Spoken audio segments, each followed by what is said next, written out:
Well, g'day, crew. It's George Christensen here with my good friend and parliamentary colleague, Craig Kelly. And we want to have a little discussion about freedoms and liberty in this country, which are being whittled away under the guise of dealing with the Wuhan flu, the China flu.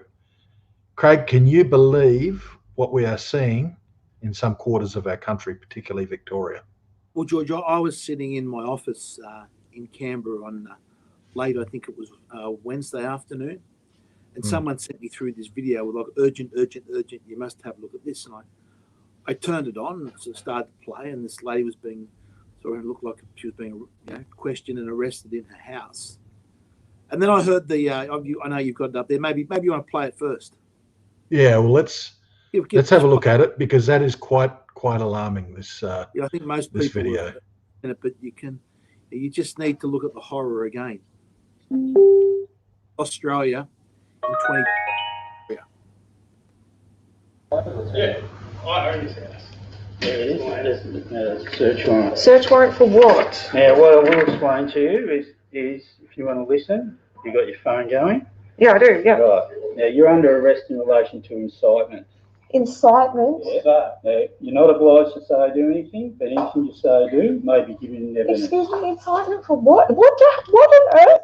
Excuse me, what on earth? Just put your phone down. Can you record this? I'm in my pajamas. What's this? I had an ultrasound in an hour. Yeah, she's pregnant, so what's this about? But I had an ultrasound in an hour. Let me finish and I'll explain. It's in relation to a Facebook post, in relation to a lockdown protest you put on for Saturday. Yeah, and I wasn't breaking any laws by doing that. You are breaking all. That's why I'm arresting you in relation to How can you arrest her? That's...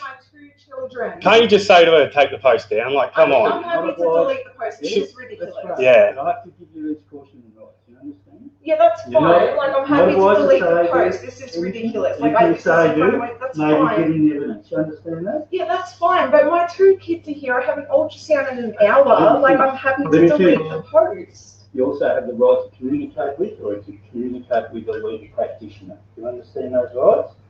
Yeah, this is ridiculous. Yeah, this is a bit unfair. Come on, mate. No, what about she just doesn't do the event? Like, it's not like she's done it. Well, she made a post. Already committed the offence. So I'm not going to. So that's an offence. Now, the search warrant entitles us, and we're required to seize any computers. and it goes on and on. Yeah, when I saw that, George, when I sort of wasn't sure what it was. And then I heard when they said, she said, what's this about? And they said, oh, it's about a Facebook post. And I thought it was sort of some type of like joke, it's about a Facebook post. Yeah. And then all of a sudden, horror struck me when I realized this ain't a joke. This is actually serious. And then I thought to myself, look, can this be real? Am I really, people, we get hoaxes all the time. I think this could be a hoax. So I watched it again. I thought it can't be a hoax because it's too perfect. Everyone is perfectly scripted. You couldn't, you'd need a Hollywood team of movie producers and actors to film it that well. And I was just absolutely flabbergasted. So I contacted people in the media to make sure they got it up on their programs that night, because it had only just come out late, about sort of 5 in the afternoon. And then I was contacted through put up on my Facebook page, and I actually had a Facebook message from the mother that was arrested, from her sister, and said, look, what can you do to help us? So I rang John Roscombe down at the IPA down in Melbourne and said, mate, can we organise any chance, what can we do to get some legal help for this poor woman? Well, this is just appalling what's going on. And John and the IPA's credit, they were on it. By 9 o'clock the next morning, they had the top legal brains in Melbourne, like barristers and solicitors and criminal lawyers all there, behind Zoe Lady's side. But ultimately, what was really interesting, I thought, George, where were all the Labor people? Now, I don't know from a bar of soap, and I think she's, without being in any way condescending, so I think she's a nurse, which is a really valuable job, and I think her husband works for the local council. But they would probably be what you would expect to think your typical Labor voters. Now, where was all the Labor Party people out protecting Zoe's rights They were all missing in action because they're a cheer squad for Dan Andrews and they're blind to what's happening. It was the Conservatives in this country, myself, the guys in the IPA, that stood up and came forward and helped protect Zoe's rights. Now, this should never, ever be forgotten. It's the same with the young university student up in Queensland. It's Drew Pavlov, I think his name is. Drew Pavlov, yep. A far left wing, George, doesn't belong in our party. Right? He'd be in the left of the, if he was in politics, he would be in the left of the Labor Party. And yet, who's out protecting him? Who's out defending his rights? It's the Conservatives. And all those Labor and Greens people, we are not hearing a single peep out of them. That's right. That's right. But it's just incredibly disturbing what's going on down there in Victoria, all under the guise of the pandemic. And look, I don't want to, I'm a big defender of the police, good police officers. But you know, I do have a criticism for the Andrews Labor government and probably the upper echelons of the Victorian police system. You know, I would expect that probably good police officers in Victoria are registering their disapproval of the actions that they're having to be forced to carry out. But, mate, we've seen more than that. We've seen police storming other people's homes, breaking down their doors. I've seen videos of that. We've seen videos of elderly women sitting in parks and about 5 police officers swarming them to question them. I don't know why you need 5 police officers to deal with 2 little old ladies, but the other also, George, disturbed me. There was a woman, she looked like maybe in her 40s, you know, dressed like any sort of 40-year-old woman would be, you know, sort of reasonably well, you know, nicely presented, smart pair of jeans, at the protest, holding up a sign that simply said, it said freedom of speech, human rights and democracy. And a police officer from Victoria came and ripped the sign off her. Now, it's crazy. What also, it's not only is this disturbing, it's the inconsistency. We saw the Black Lives Matters protest. Yeah. Where were they? And remember, that Zoe, where she was calling that protest, was, I think, in an area that only had stage 3 lockdowns in Victoria. Right. Exactly the same. So there was no difference between what she was doing and then what the Black Lives Matters protests were. And you had the Victorian police minister out there saying, "Oh, we can't arrest them at the Black Lives Matter protest," giving them cover. And we saw the police at that protest on there taking a knee to the Black Lives Matter protesters, and yet they are doing this like brutal, savage attack on people that were simply wanting to exercise their freedom of speech in a public park where they weren't blocking a road or weren't interfering in anyone else's rights. And what I think what ultimately disturbs me, we've had a century of, you know, there's always the odd example here and there, but on the whole, our police force in Australia is very well respected and very well treated. So if a police officer pulls you up or pulls you over, you respect them, they respect you back in this. And that's thousands of good police officers that have gone, tens of thousands, probably hundreds of thousands of good police officers that have gone before them have set that record, that you have respect for them and they have respect for you and you respect the uniform. And that we are very lucky in our country that occurs. We've seen in America with the defund the police movement. You go to places in South America, there's a fear of the police that people have. People that have come from all Eastern Bloc countries understand a fear of the police. We are so fortunate in our country that the police have the respect. But what we are seeing before our eyes is that social license that exists between the police and the citizenry. We are seeing that dissolved before our eyes.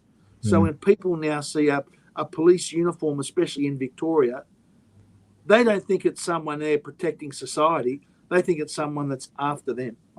And that is one of the greatest shame, I think, of all. Yeah, you're 100% right.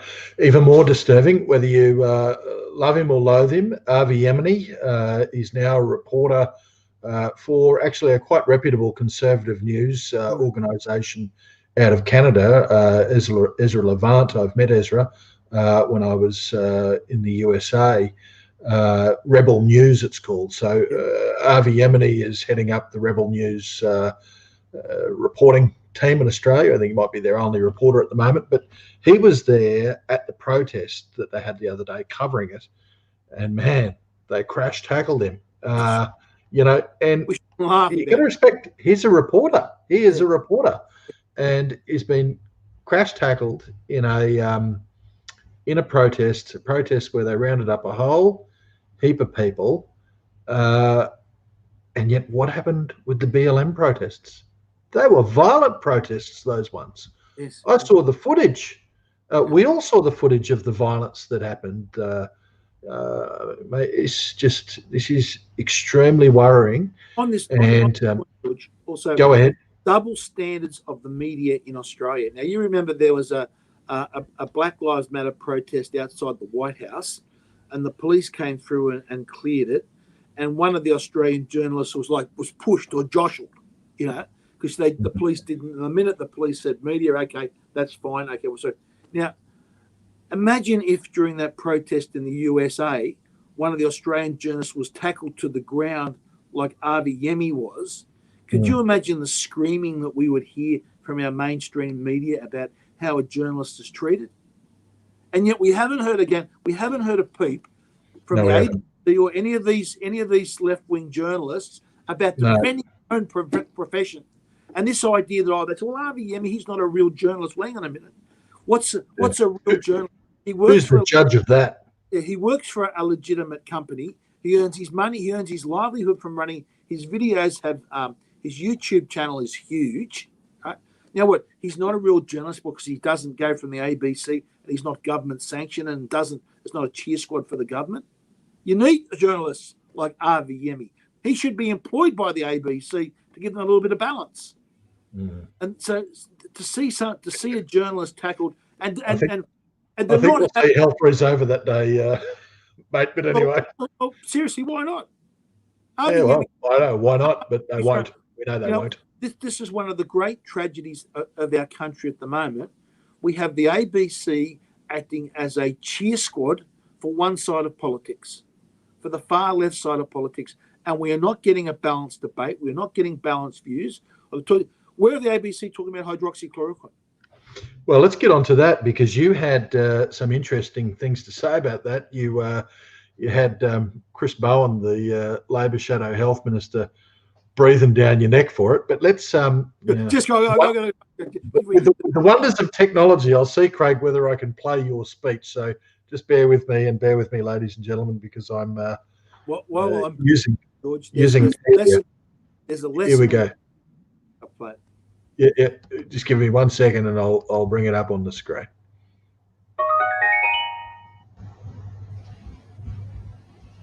When I can get to it. Yeah. Why are you feeling? I'll just say there's a lesson. Here we go. We're cooking with gas now, Craig. Sorry, mate. Oh yeah, doing a bit of flickering there. I've seen many examples where there has been complete abandonment of reason. Groupthink, media bias has led to this, but there is nowhere that I have seen a worse example of what we are currently witnessing on the war on the drug hydroxychloroquine. And it's not about whether my opinion thinks the drug is effective or not, Deputy Speaker. It's about whether the big hand of government has the right to interfere in the doctor-patient relationship. That's it. And to say to the doctor that you cannot prescribe this drug to your patient if you think not only it will help them, but it may save their life. That's what we're currently doing in Australia. At the state level, we have state governments that are putting rulings in that are actually making a doctor liable to go to prison if he prescribes hydroxychloroquine to one of his patients if he thinks it may save their life. That's it. Now, what's this based on, Deputy Speaker? Well, it's based on the findings of our National COVID-19 Clinical Evidence Task Force. And their recommendations are, and I quote, based on the available evidence, hydroxychloroquine is potentially harmful and no more effective than standard care in treating patients with COVID-19. We therefore recommend that hydroxychloroquine should not be used. So Deputy Speaker said, how did they come to that recommendation? Look, that goes on. Evidence informing this recommendation comes from 9 randomised trials that compared hydroxychloroquine plus standard care to standard care alone.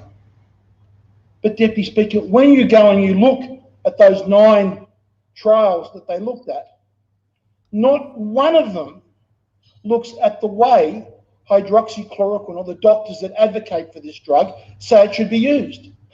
The doctors say it should be used with zinc and also an antibiotic such as azithromycin.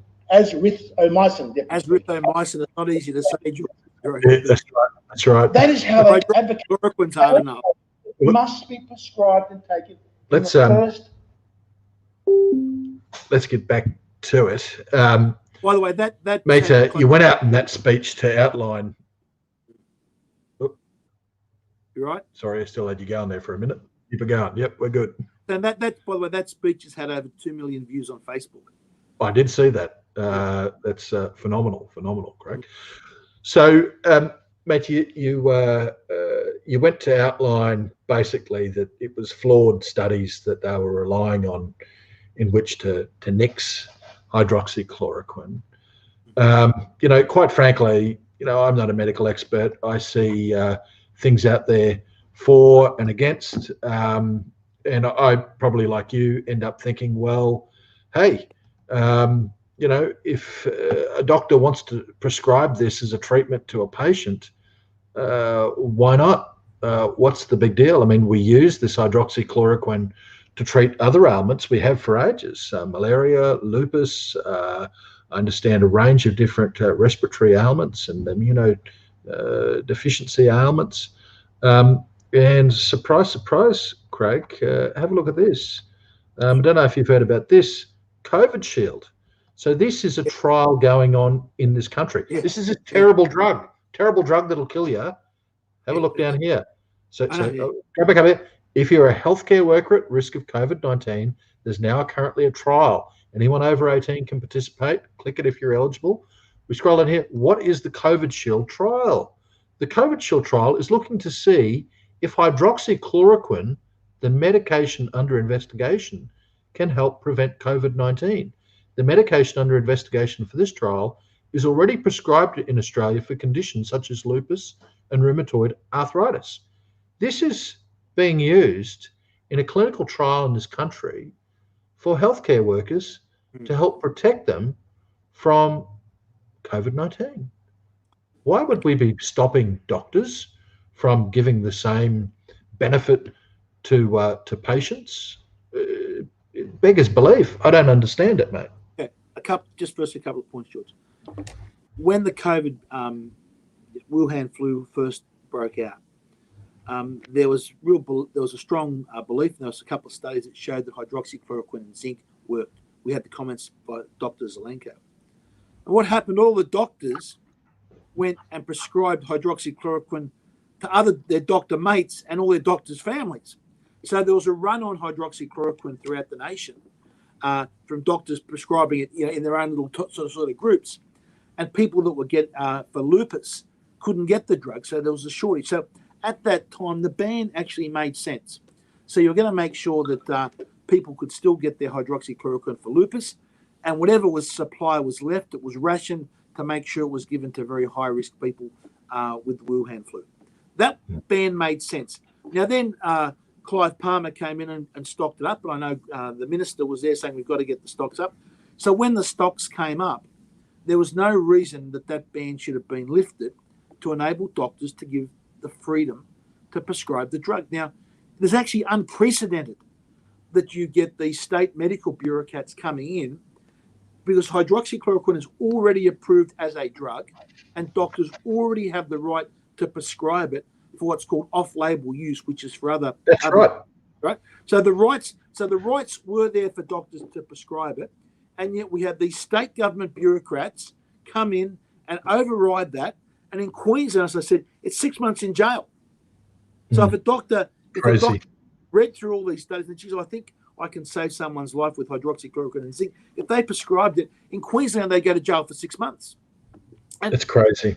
And what we find, what happened, This all came about after President Trump said he thinks the drug could be a game breaker.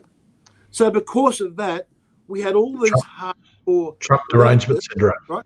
Exactly right. Trump derangement syndrome.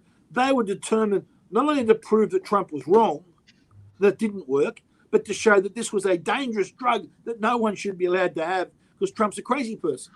And now, then what we had a study that was published in the Lancet. Now, that's the most prestigious medical journal in the world.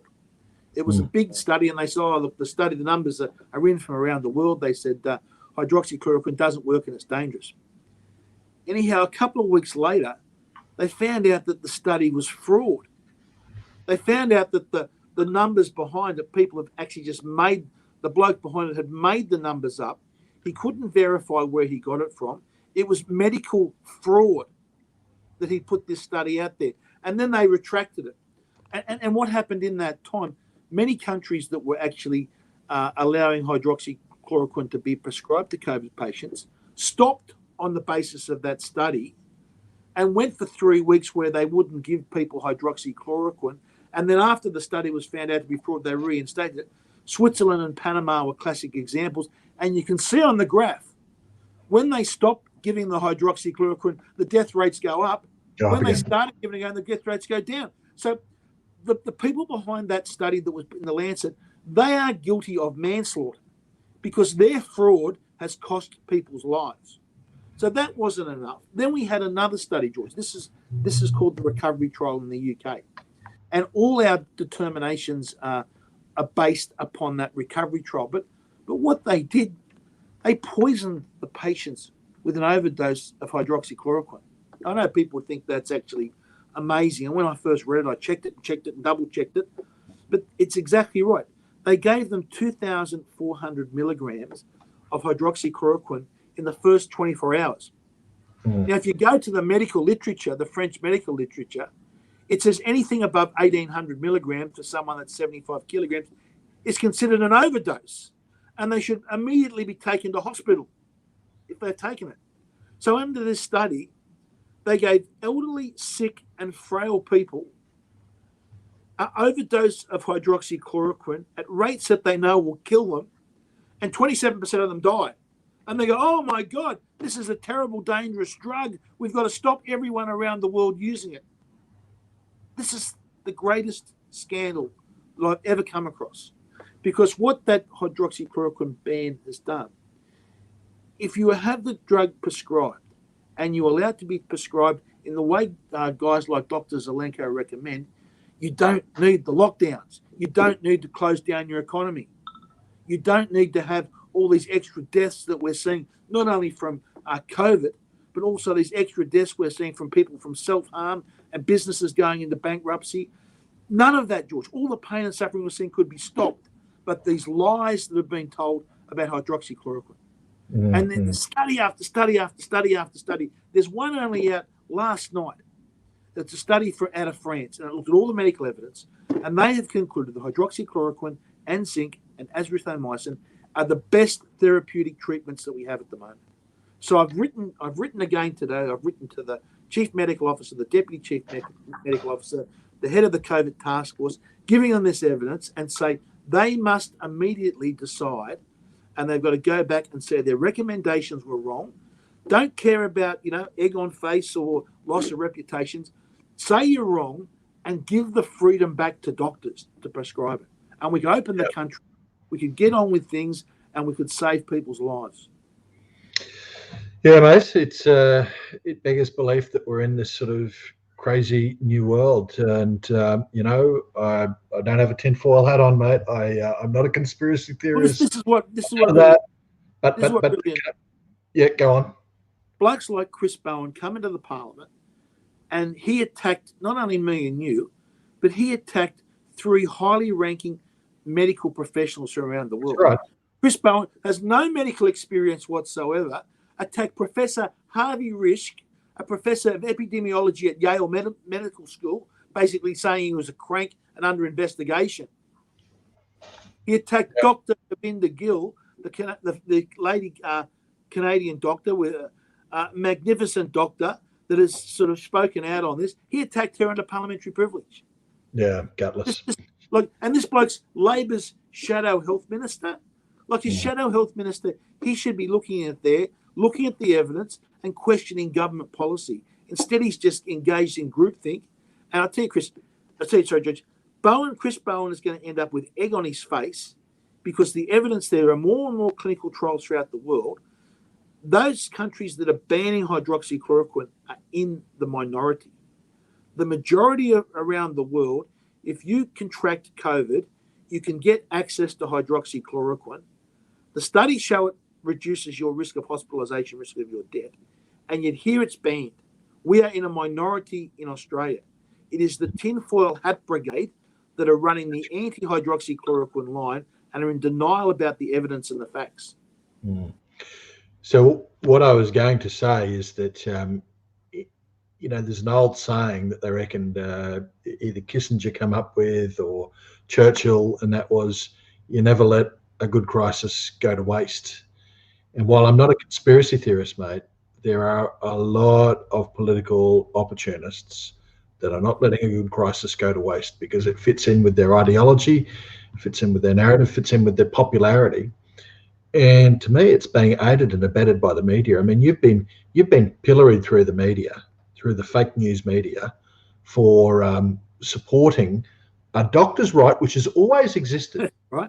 And quoting off-label opinion. So I'm not quoting my opinion about hydroxychloroquine. I'm holding up. Well, this is what Professor Riz. This guy's been a professor of epidemiology for 40 years, and he says this is the evidence is overwhelming, and it's more, the evidence is stronger than anything else I've seen. That's what I'm quoting. There are thousands of doctors in India. Their top medical experts in India recommend hydroxychloroquine be used. I went through last time Egypt. It's on my Facebook. Their chief medical bureaus there say, no, we're going to keep hydroxychloroquine going. It was Guyana was another one. Country after country after country you looked at. These doctors, when they're not affected by Trump derangement syndrome and can look at the evidence without any preconceived notions, look at it and say, hey, you know what? I reckon we can save the lives of people in our country giving them this drug. Yeah. That's what they are doing. I want to make it clear. I mean, I don't have any barrier to push with the hydroxychloroquine thing. There's also a treatment out there that an Australian doctor's proposing using ivermectin. But if there's trials that can be legitimately used, and ivermectin's also being used in a similar way, off-label treatment, and it's being used legitimately and legally. That's Professor Barodi, and he actually rang me, spoke to me, and he said the ivermectin is used with zinc. He said ivermectin, I think it is. He said the ivermectin and the hydroxychloroquine work in very similar ways to get the zinc into the cells. Right, so he said it's the same type of process that works. And again, George, that should be widely used throughout our country. And yet it's all quietened up and hushed up. So at the moment, if you get sick, if you catch COVID, they basically tell you, I just go home and if you get sick, call the hospital. As where Zelenko, God bless him, says the minute that you think you've got COVID, he says you go on what he calls the Zelenko protocol, which is hydroxychloroquine, zinc, and azithromycin. He says, and his studies show, his results show that that's kept people out of hospital and kept people alive. And yet we're denying that to Australian citizens.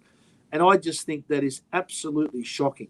It should be up, if we believe in individual freedom, individual rights, and you got the flag behind you, that's what people fought for, is to give Australians individual freedoms and rights, and for the big hand of government to come in and say, no, we're going to take that freedom away from doctors. We know better than the doctor. It's just, I think, appalling and disgraceful. That's right. So, mate, getting back to the freedom issue, I mean, we've touched obviously on the freedom of doctors to be able to treat patients, without regulation or the hand of health bureaucrats stopping them from that doctor-patient relationship. But getting back to the freedom issue that's at stake down in Victoria, I notice there's a lot of people that have been commenting on the Facebook pages that I'm live streaming this to, on the YouTube pages, that are saying, why doesn't the federal government step in? I know why, mate. Like in terms of the freedom issues down there, unfortunately, we follow a rule book called the Constitution, which we can't breach. Federal government can't come in, close down a state, and say we're taking over. But, mate, at some point, and I notice some of the statements are happening now, some of the action is happening now, that we are going to stop funding. We're going to actually penalise you if you keep on doing this, because this is not a problem that Victorian citizens at large caused. It's a problem down in Victoria because of mismanagement, principally of hotel quarantine, that the Victorian Labor government was in charge of. And now freedoms are being taken away because of their own mismanagement. So what do you think about this thing that the federal government needs to intervene? It's difficult, isn't it, because of the Constitution? It is difficult because of the Constitution, George. I've had people from Victoria ringing me and sending me messages and emails pleading, please come and save us. Come and save us. We're being destroyed. I had a call from a mental health therapist yesterday from Victoria, and she told me the story about one of her patients that had watched Dan Andrews give his press conference on the Sunday about lunchtime, where he said the lockdowns were going to continue. He said he went into sort of basically a meltdown because of what he heard he'd still be locked down, and she tried to calm him down and got him down. The bloke, she said, told me the bloke died of a heart attack 1 hour after the speech, age 52. She told me another story about her neighbour that was out walking at 7:45 p.m. getting back to her house, and the police saw her, and the police followed her all the way home because they thought they might be able to catch her 1 minute beyond deadlock, and then they put a drone up over her house, and they said her neighbour was in his phoned her up in hysterical tears and sobbing, and because of the COVID lockdowns, even though she's a mental health therapist, she couldn't go to her neighbour's house next door to try and comfort her. So she had to go and hold her hand through the fence. Mm. I had a lovely young beautician contact me, and she said, I haven't been able to work since March in Victoria. I've got no income. What do I do? I've had people send me a message, mate, I'm just about to give up. I said, mate, here's my mobile number. Give me a call and I'll talk to you about it. You know what I tell him? I says, hang in there, because you'll get to vote against Daniel Andrews at the next election.